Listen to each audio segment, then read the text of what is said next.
Gaffer, the feeling must be really good around the place after Tuesday's win. Yeah, obviously, really after a really good performance. I think the way the performance went about as well, how we went about the performance in terms of, I thought the lads worked their absolute socks off. I think the reaction from last Thursday as well, there needed to be a reaction, and I thought the lads were absolutely brilliant. But I had a feeling before it. I thought on the Monday, training-wise, we were really good. The lead up to the game, you could you just sense the lads were on it. I thought, if you watch the game back, we've gone through it with the lads the last couple of days as well in terms of, their output off the ball, their shape off the ball, their kind of body language. They were all connected. They were aggressive off the ball when we needed to be. And then when we had the ball, probably a little bit more composure at times. But it was a lot better in terms of, I thought we looked dangerous when we had the ball in transition. We created chances. We were clinical. I think after the Carlisle game, I think I pointed here about us being clinical in the sort of attacking box, and then be hard to beat in our defending box in terms of winning headers, blocking shots, and I think Naz epitomised that the other night. I thought he was outstanding, and I think there was a 2-minute clip right at the end of the game where the lads are throwing bodies on the line, winning headers. Farms pulls off a great save, but you could just see the lads' the desire to win a game of football. So all in all, it was a fantastic evening for us.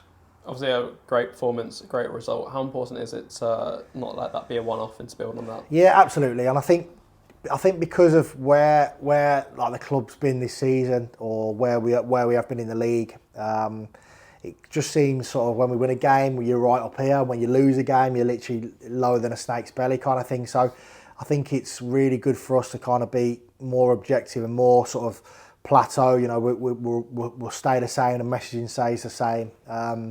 Otherwise, when you're down here, you put too much pressure on trying to get that next result. Did that happen because of the last 3 games? Kind of every game, there's more pressure onto the game. And then probably you win a game, you don't want to come off it too much and relax. If we've won a game finally, that relief that comes out of it. So it's really important to one, what is a fantastic performance, learn why we got that performance, why we were so good in aspects of the game, and take that forward. I think that's probably the biggest thing from Tuesday night. We're not too high. We shouldn't be too low when we lose a game either.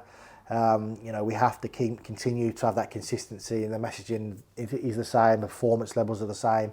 The standards that the lads have set the last game should be the same. So you're massively right there in terms of it's got to be parked. We learn from it. We take all the positives, because there's loads of positives from it. But there's a game around the corner. A really important game as well that we need to go and win. So hopefully we can take what we've learned from Tuesday night onto Saturday. Yeah, I mean, how important does Saturday feel? It's a team around us. It's the type of team which, unfortunately, results haven't been too positive this season against. Yeah, absolutely.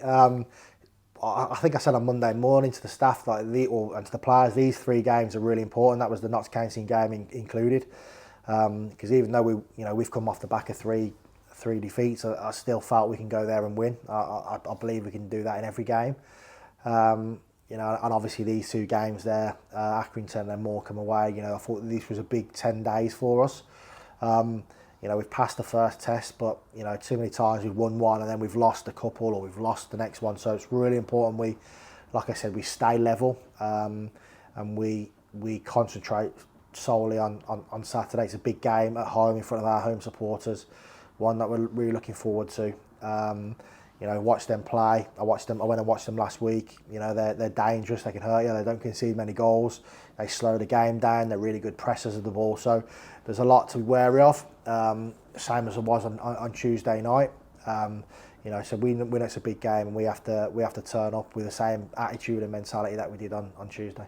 On Tuesday, still 2 big players missing from that team, Dean Campbell and Theo Vassell, of course. How close are they to being back involved? Yeah, so Theo, initially we thought we'd back this week with Thursday with Dino, but we're still waiting on scan results. It could be he's back imminently, or he could be back a bit longer period. So we're still unsure with Theo, so he won't be involved. But Dino's trained this morning, which was great. Got through it, so he's back in the squad. Obviously, Carl's back in the squad as well after missing Tuesday. So two experienced players, two big players. So it's going to give me a few headaches tonight and tomorrow before I pick the squad for Saturday. But it's great though, great to have a fully fit squad. It's good that coming off the back of a win as well. So the lads there are earning their shirt, what we keep saying. So it's really important that these couple of players and obviously hopefully Theo in the next week or so come back and give us that fight for places till from now to the end of the season, because we're going to need everybody, especially in these next couple of games obviously, but a big running now to the end of the season, and hopefully we can stay fully fit. And of course, one player who got in a Barrow shirt for the first time on Tuesday night was Sam Barnes. How pleased are you for him personally to get that? I'm really delighted for him because I don't know if people know kind of his journey to get here. It's been really tough for him in terms of injuries and setbacks and having to manage his load, whether in training or games. He come up to me earlier and said thanks, but he should not be saying thank you to me. He's the one that's earned the right to be involved, to play. From where he's been sort of probably mentally but physically in terms of injuries. It's been a really long season for him, but he's thoroughly deserves it. Ever since I've been here, he's trained fantastically well. I've seen him in obviously behind closed doors game, and he was probably one of the ones that came out of that game doing really well.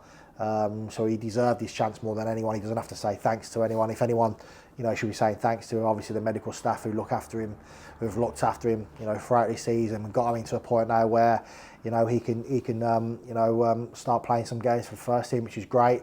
He's a very good footballer, and ultimately really, really pleased for him. And hopefully we'll see him a lot more now from now to the end of the season. I suppose it shows how much you trust him. It's a really high pressure circumstance on Tuesday against a team who was attacking a lot, Notts County with the attacking assets they have. And you've still put him on for his debut, that late on. Yeah, absolutely. I mean, to be fair, he was really close to starting the game. We had a couple of sort of injury concerns before the game, and we were obviously quite light in numbers in that area as well, and obviously in midfield as well. So I think we were waiting on one or two players, and he potentially started. I would have been a little bit worried in terms of just because it's different to playing behind closed door friendlies and training to a sort of high pressure League Two game like that. But I'd have had no issues if that had been the case. So, when the opportunity arose, we needed to get an extra body in midfield. So obviously we didn't really have any sort of midfielder or holding midfielders on the bench. So it was either move MJ or Foles into that position. So I had no qualms in throwing him in because he's been excellent in terms of his training, and we know how good his ability is. I think it's more sort of timing for him in trying to get him into the team. Obviously starting from on the bench and throwing him in that way, and then he'll, I said to him earlier, he's kind of passed his first test, so to speak. The next will be, obviously coming on for more minutes and then starting games, etc. And he's got to start ticking those off. So, fantastic. He done fantastically well when he come on. He helped the team over the line, and that's all we can ask for him. And really, really pleased for him. Thank you. No worries.